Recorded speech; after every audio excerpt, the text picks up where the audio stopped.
भक्ति धारा सबका कल्याण हो। आप देख रहे हैं एच सीरीज भक्ति धारा। आज आपको मैं गरुड़ पुराण के अंतर्गत व्रत परिभाषा तथा व्रत में पालन करने योग्य नियम एवं अन्य ज्ञातव्य बातें की कथा सुना रहा हूं। तो सुनिए। श्री ब्रह्मा जी ने कहा, व्यास, जिन व्रतों को करने से नारायण संतुष्ट होकर सब कुछ प्रदान करते हैं, उन व्रतों को मैं कहूँगा। शास्त्रों के द्वारा वर्णित नियम पालन व्रत कहलाता है और वही तप है। व्रती के कुछ सामान्य नियम इस प्रकार है। व्रती को नित्य तीनों संध्याओं में स्नान करना चाहिए। उसे जितेंद्रिय होकर भूमि पर शयन करना चाहिए। स्त्री, शूद्र एवं पति जनों के साथ बातचीत करना तथा उसके लिए वर्जित है। वह पवित्र बना रहे और प्रतिदिन हवन करे। सपूर्त करने वाले मनुष्यों को चाहिए कि वह नियमों का पालन करें। व्रताचरण के पूर्व और न कराना चाहिए तो दुगना व्रत करना चाहिए। व्रत के लिए कांस्य पात्र, उड़द, मसूर, चना को दे, दूसरे का अस्त्र, शाक और मधु का सेवन वर्जित है। पुष्प, अलंकार, नवीन वस्त्र, धूप, गंधादि लेप, दंत धावन और अंजन का प्रयोग त्याज्य है। पंचगव्य पान कर व्रत का आचरण करना चाहिए।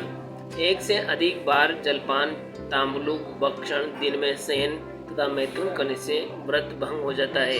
क्षमा, सत्य, दया, दान, शौच, इंद्रिय निग्रह, देव पूजा, अग्नि में हवन, संतोष और चोरी न करना, ये सब 10 सभी व्रतों के सामान्य धर्म हैं। क्षमा, सत्यम, दया, दानम, शौच, मी, इंद्रिय निग्रह, देव पूजा, अग्नि हवने, संतोषोस्ते जीवमेते च सर्ववर्ते स्वयं धर्म सामान्यो 10 स्मृते।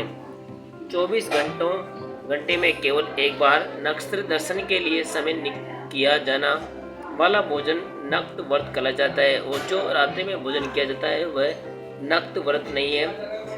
एक पल गोमूत्र, आधे अंगूठे के बराबर गोमय, 7 पल गोदुग्ध, 3 पल गोदग्धि, 1 पल गोगर्ध और 1 पल कौसुदक पंच गव्य का परिमाण है। गायत्री मंत्र से गोमूत्र, गंध द्वारा, इस मंत्र से गोमय, अप्यायस्व मंत्र से दूध, दही, दियम मंत्र से दही, तेजस्वी और मंत्र से घृत और देवस्य, इस मंत्र से कुशोदक को अभिमंत्रित कर पंचगव्य का निर्माण करना चाहिए। अन्य ध्यान, प्रतिष्ठा, यज्ञ, दान, व्रत, देव वेद व्रत, वर्षोत्सव, चूड़ाकरण, उपनयन, विवाह, दीप, मंगलिक करते, ओम राज्याभिषेक आदि कर्म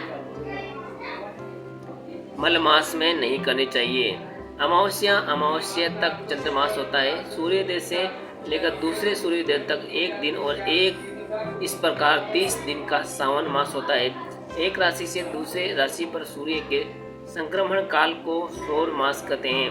नक्षत्र 27 होते हैं, उनके अनुरोध से जो मास होता है उसे नक्षत्र मास कहते हैं। विवाह कार्य में सौर मास आदि में सावन मास ग्रहण किया जाता है। द्वितीय के साथ तृतीय, चतुर्थी के साथ पंचमी, षष्ठी के साथ सप्तमी, अष्टमी के साथ नवमी और एकादशी के साथ द्वादशी, चतुर्दशी के साथ पूर्णिमा तथा प्रतिपदा के साथ अमावस्या का युग्म हो तो ऐसी युग्म तिथि महाफलदायक होती है। इसके विपरीत यदि युग्म तिथियां हो तो वह महाघोर काल है। वह पूर्व जन्म के किए हुए पुण्य को भी नष्ट कर देता है। यदि व्रत प्रारंभ करने के पश्चात व्रत काल में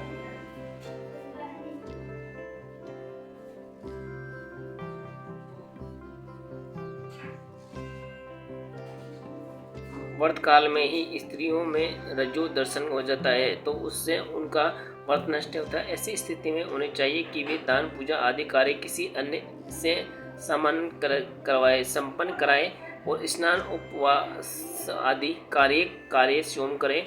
यदि क्रोध, प्रमाद अथवा लोभ वश किसी का व्रत भंग हो जाता है तो उसको 3 दिन तक उपवास करके शिरोमुंडन करा देना चाहिए।